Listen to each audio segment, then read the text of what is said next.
ধন্যবাদ সবাইকে, অনেক ধন্যবাদ, স্বাগত জানাচ্ছি the Nabid Mahbub show. Well, সম্প্রতি কিন্তু খুব বৃষ্টি হলো আমাদের, এবং বৃষ্টি হওয়ার পরে একেবারে পানি জমে গিয়েছে, প্রচণ্ড রকমের ট্রাফিক জ্যাম। আটকিয়েছিলেন আপনারা? একেবারে আমি যখন রাস্তায় দেখছি দূরের থেকে যে এত গাড়ি জমে আছে, আমি একটু অন্যভাবে দেখছি, দেখতে মনে হচ্ছে বিশ্বের সর্ববৃহৎ ফ্রি পার্কিং। যাক, একজন এখানে একটু হাসলেন, কারণ অন্যরা বলছে যে ভাই আমরা তো একেবারে ট্রাফিকেই আটকিয়েছিলাম। তো সেই দিন আমিও ইফতারির একটা দাওয়াতে যাচ্ছিলাম, আমার মতো অনেকেই যাচ্ছিল, এবং যখন আমরা গন্তব্যস্থলে পৌঁছালাম তখন আমরা সেহরি পার্টি করতে বাধ্য হলাম। আসলে এই জলাবদ্ধতা আমাদের কেন হয়? একদিন বৃষ্টি হলেই কিন্তু জলাবদ্ধতা হয়ে যাচ্ছে। আসলে আমরা কিন্তু মাটি দেখলেই ভরে ফেলি।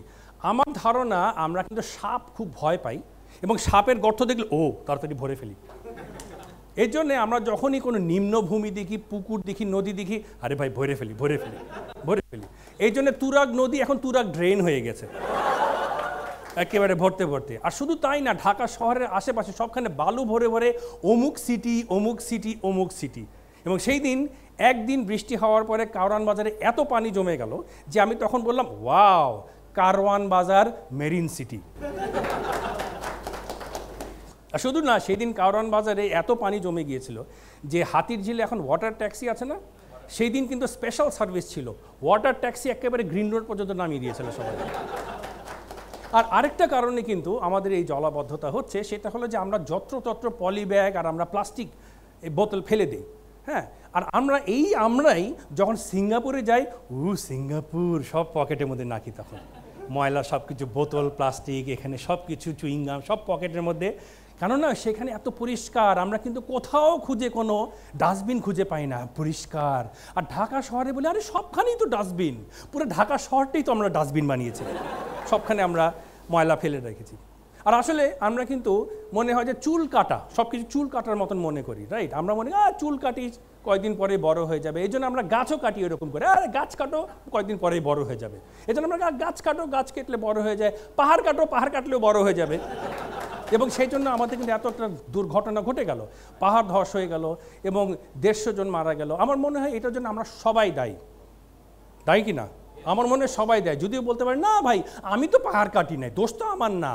ওয়েল, দায়ী আমরা সবাই।